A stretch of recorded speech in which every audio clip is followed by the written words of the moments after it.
তুমি এরকম চুপ করে গেলে কেন? আমি কার জন্য ভাসাবো?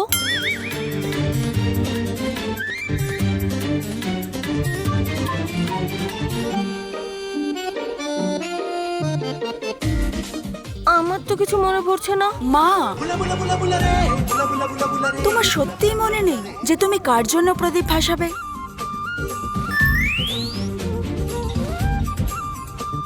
আচ্ছা, মোহনদার জন্য, বড় মার জন্য, তাহলে নিশ্চয়ই মামার জন্য। জগবন্ধু, দীনবন্ধু, কৃপাসিন্ধু, হরিবন্ধু, এদের মধ্যে কারুর জন্যই তো ভাসাবে না?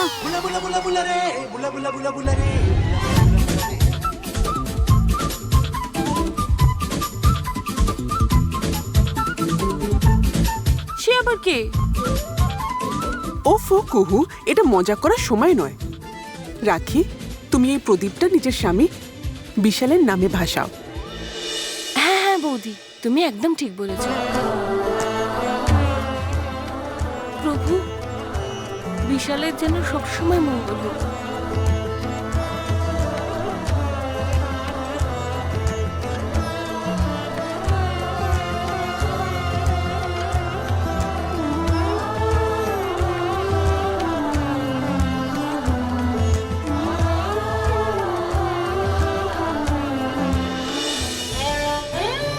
হে শিবশম্ভু, আমি আজ পর্যন্ত তোমার থেকে কিচ্ছু চাইনি। আমি যাই পেয়েছি সেটা তোমার দান বলে মেনে নিয়েছি। কিন্তু আজকে আমি এইটুকুই চাইছি, আমার তোমার মতো একটা বর চাই, চন্দনের মতো নয়। কারণ আমি চন্দনের বিষয়ে কিচ্ছু জানি না, কিন্তু তোমার ব্যাপারে, তোমার বিষয়ে আমি সব জানি। তোমার প্রিয় রং, তোমার প্রিয় ফল, তোমার প্রিয় ফুল, সব কিছু। আমি শুধু এটুকুই চাই, তোমার মতো যাতে আমি একটা বর পাই, যে তোমার মতো সাদাসিধে আর শান্ত মনের, পুরো তোমার মতো। আমার মনস্কামনা তুমি নিশ্চয়ই পূরণ করবে না শিবশম্ভু? মা বছর বছর ধরে এইসব পুজো পাঠ করে আসছে জানো। মা ভক্তিভাবে এই পুজো করায়। এই পুজোর ফলস্বরূপ আমার বাবার মতন একজন ভালো স্বামী পেয়েছেন। ক্ষমা করবে, আমি তোমার কথাতে সহমত নই। মানে? আমি বিশ্বাস করি মানুষ তার ভাগ্য নিজেই তৈরি করে। আমি এসব নিয়ম কানুনের উপর বিশ্বাস করি না। মানে তোমার কাছে সত্যি এইসব কিছুর কোনো ভ্যালু আরে নেই? আমি কখন বললাম কোনো ভ্যালু নেই? এইসব পরম্পরাকে যদি আমি নিয়ম কানুনের মতন করে পালন করি তাহলে ক্ষতি কোথায়? কিন্তু পূজা পাঠের ওপর ভরসা করে আমি যদি আমার জীবনের সিদ্ধান্ত ওর উপর ছেড়ে দিই, সেটা ঠিক হবে না। আমার না মজা লাগে। লোকজন সবাই বিশ্বাস করে যে উপোস করা আর পুজো পাঠ করলেই ভগবানের মতন স্বামী পাওয়া যায়। আসলে এরকম কিচ্ছু হয় না। আমি তো আমার লাইফ পার্টনার নিজেই খুঁজে নেব। ভগবানের উপরে আমি কিচ্ছু ছাড়বো না। আমি ভগবানকে এই বিষয়ে কিচ্ছু বলবো না। আফটার অল আমি তো সারা জীবন আমার জীবন সাথীর সাথেই তো কাটাবো, তাই না? আমি কিন্তু এই সব কিছুতে বিশ্বাস করি। আমি মানি যে এই পূজা পাঠ কখনো বিফলে যায় না। তুমি বিদেশ থেকে এসেছো, তাহলে তোমার এরকম ভাবনা? আমি বিদেশে পড়াশোনা করেছি ঠিকই, কিন্তু আমার সংস্কার এই গ্রামের মতোই। বাহ বাহ বাহ বাহ, কি ভাবনা তোমার! কিন্তু আমি তো আমার লাইফ পার্টনার নিজেই খুঁজে নেব। ভগবানকে এই বিষয়ে কিছুই বলবো না।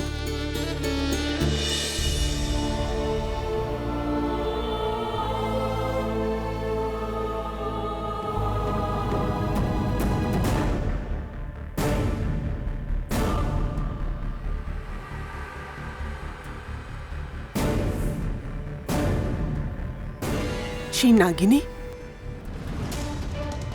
সেই নাগিনী কি সত্যি এখানে আসবে? তাহলে কোথায় সে?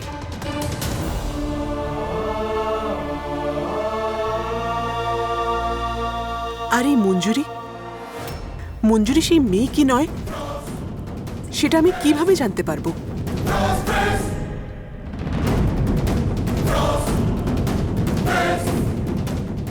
বড় মা, চলো এবার যাই। কুহু, তুই যা, আমি আসছি। আচ্ছা আচ্ছা, ঠিক আছে।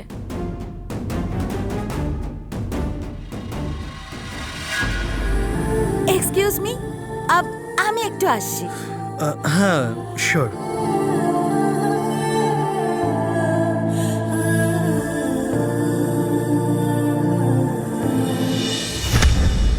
তুই আমাকে কি বলছিলি? কি আর বলতাম দাদা, সেই সময়টা এমন ছিল যে আমি চাইতেও তোমাকে কিছু বলতে পারিনি। দাদা, দিদিকে আমি অনেক বোঝানোর চেষ্টা করেছি, কিন্তু সে শুনলে তো। আজকাল কি হয়েছে কে জানে, তার ভয়টা এত বেড়ে গেছে যে আজকে যা হলো তা আমার ভয় লাগছে। সেই রহস্য যেন সামনে না আসে। না,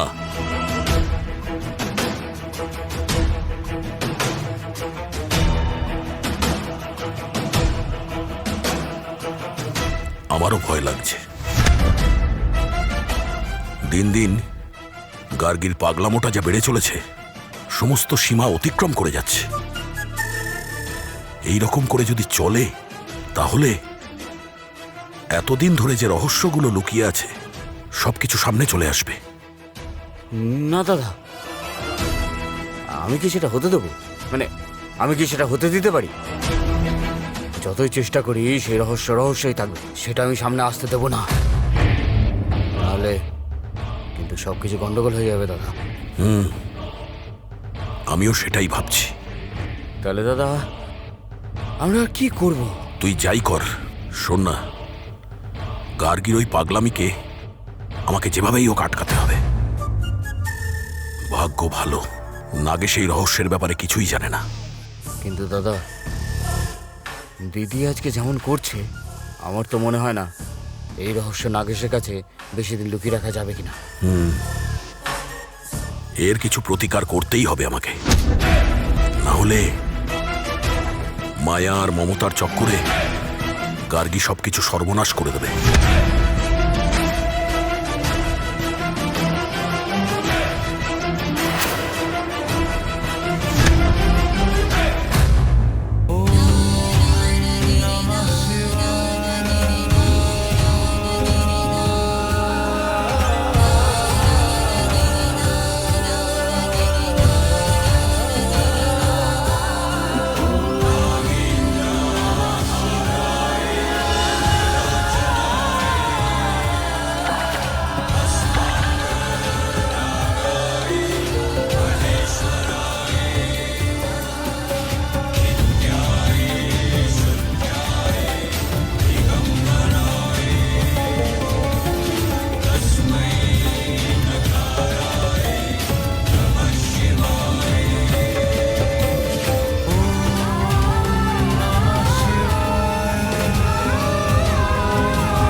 রুদ্রি, তুমি এখানে কি করছো?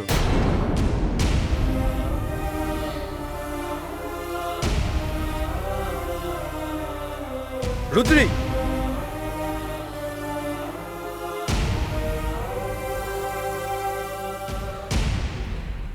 তুমি কি দেখতে পাওনি, নাকি দেখে না দেখার ভান করে চলে যাচ্ছ? তুমি কে? আমি তো তোমাকে চিনতে পারলাম না। রুদ্রি, আমি নাগেশ। তুমি এমন ভাবে কেন কথা বলছো যে? কি এমন বললাম আমি? আমার দেরি হয়ে যাচ্ছে, আমার রাস্তা কেন আটকাচ্ছ? ছাড়ো। রুদ্রি, আমার তোমার সঙ্গে কিছু কথা আছে। দেখো, মিথ্যেবাদী আর ঠকবাজ লোকেদের সাথে আমার কোনো কথা নেই। রুদ্রি, আমি মিথ্যুক? হ্যাঁ, আমি তোমাকে এমন কি মিথ্যে কথা বললাম? হ্যাঁ, আমাকে কেন বলছো? নিজের মনকে বলো। ও, রাগ দেখাচ্ছ? রাগ করো।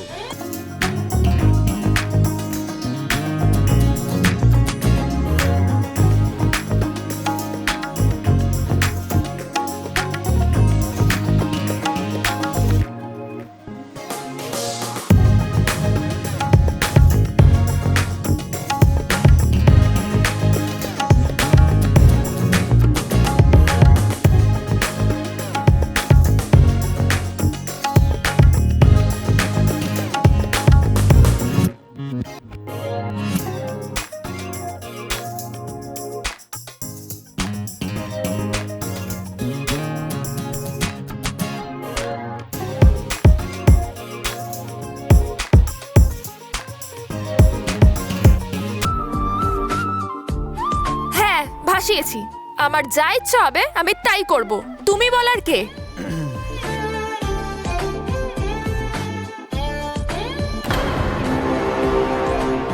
তার মানে তুমি এখনো পর্যন্ত তোমার মাকে কিচ্ছু বলনি? তোমার মা কিচ্ছু জানে না? কোন কথা জানাবো মাকে? না না, আমি কোন কথা জানাবো মাকে? রুদ্রি, তুমি এটা একটু বোঝার চেষ্টা করো। তোমার নিজের জীবন নিয়ে এমন খেলাটা ঠিক হবে না।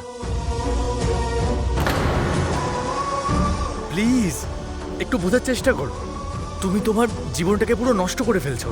দেখো, এটা আমার জীবন, আমার যা ইচ্ছা হবে আমি তাই করব। তুমি কে কথা বলার? রুদ্রি, ফর গড সেক তুমি একটু বোঝার চেষ্টা করো। Please try to understand. আমার কিচ্ছু শোনার নেই। আমার রাস্তা আটকেও না, আমার যাওয়ার আছে, ছাড়ো আমাকে।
শহুরে বাবু, শহুরে বাবু, শহুরে বাবু!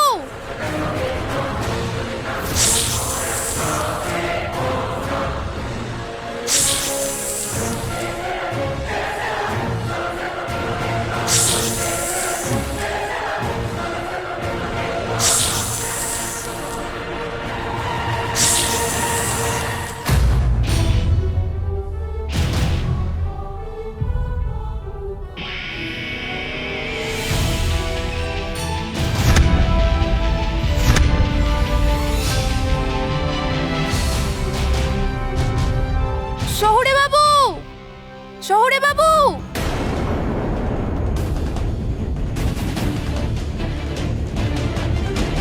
ও সব ব্যাপারে আমার সাথে মজা করে, এখনো সেটাই করছে।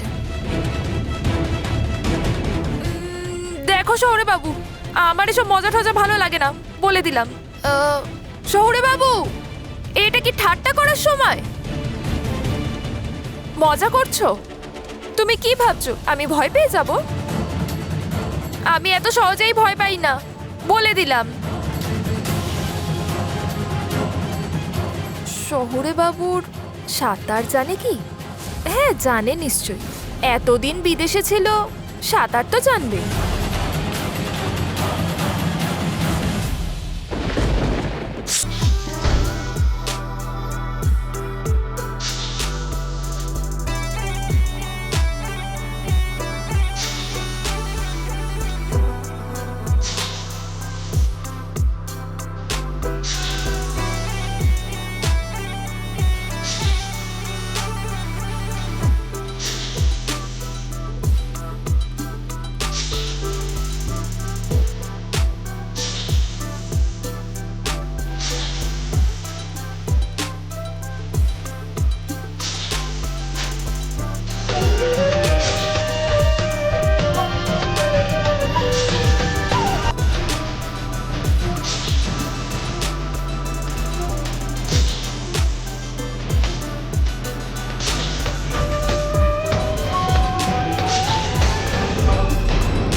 সাঁতার জানেন না, ওনাকে কেউ বাঁচাও।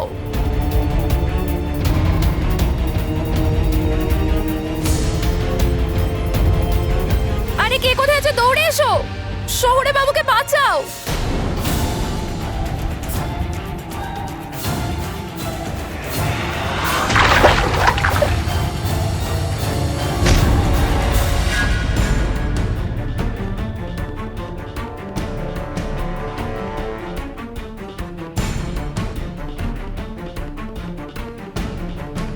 এই নাগেশ আর মঞ্জুরি কোথায় গেল?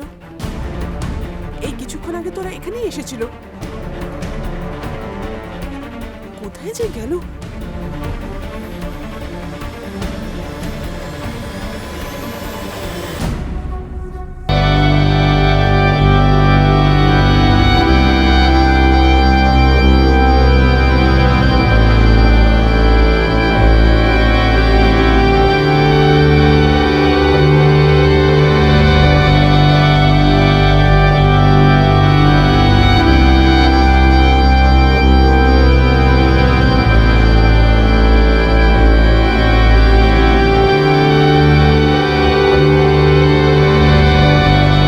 নাগেশ, তুই কোথায় আছিস?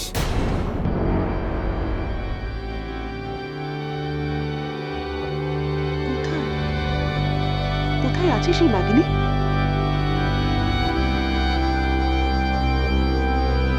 আমার ছেলে কোথায় আছিস রে বাবা? নাগেশ! না, আমাকে গিয়ে নাগেশকে খুঁজতেই হবে। আমি তাকে জোর জবরদস্তি করে এখানে নিয়ে এসেছিলাম। ঠাকুরই জানে যে কোথায় গেল।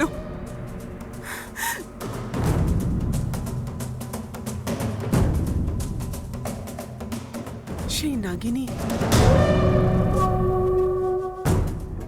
নাগিনী ওর উপরে আক্রমণ করে দেয়নি তো?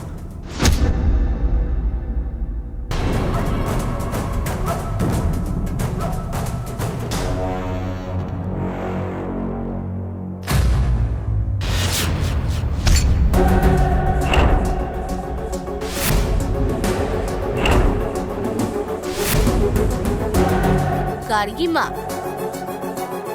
এত তাড়াহুড়ো করে কোথায় যাচ্ছ?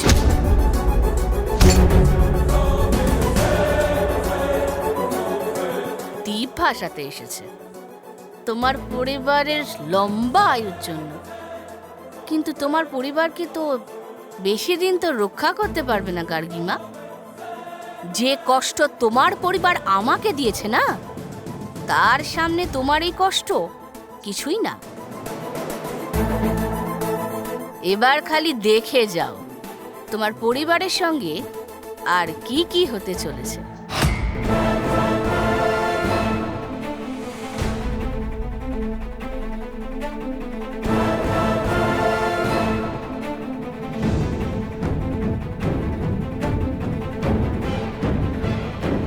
কাকে খুঁজছো গার্গিমা? মনে হচ্ছে কোনো নিজের লোক হারিয়ে গেছে। দেখো সুলগ্না, তুমি যদি আমার সঙ্গে এখানে ঝগড়া করার জন্য এসে থাকো, তাহলে আমার কাছে সময় নেই ঝগড়া করার জন্য। আমি তো কিছু বলিনি গার্গিমা। আমি শুধু এটাই বলতে এসেছিলাম, শিবরাত্রির দিন আমার মেয়ে রুদ্রের বিয়ে ঠিক করেছি। চন্দনের সঙ্গে তার বিয়ে হবে। আমি চাইছি আপনি সেদিন বড় মন্দিরে এসে রুদ্রকে আশীর্বাদ করে যান, তাহলে তার ভালো লাগবে। কেননা আপনি তাকে নিজের ভাবেন বা না ভাবেন, সে কিন্তু আপনাকে বড় মা বলে ডাকে। তাই আপনি আসলে তার ভালো লাগবে। রুদ্রি আমার কে হয় সেটা আমার কাউকে জানানোর দরকার নেই। তাছাড়া তুমি আমায় ডাকো কি না ডাকো, আমি তো নিশ্চয়ই যেতাম ওখানে। কেননা যাই হোক না কেন, আমি তো রুদ্রের বড় মা না। অ্যাকচুয়ালি সুলগ্না, আমি এখন কোনো পুরনো কথা ওঠাতে চাই না। কেন কিনা এটা উপযুক্ত সময় নয়। যে এইসব বিষয় নিয়ে কথা হবে, বুঝলে? আসলে পুরনো কথা এত সহজে পিছু ছাড়ে না গার্গিমা। গার্গিমা গার্গিমা তাড়াতাড়ি চলুন, নাগেশ বাবু। কি হয়েছে ভাই? কি হয়েছে আমার নাগেশের? সে ঠিক আছে তো? কি হয়েছে বলো, তুমি চুপ কেন আছো? নাগেশ বাবু জলে পড়ে গেছেন।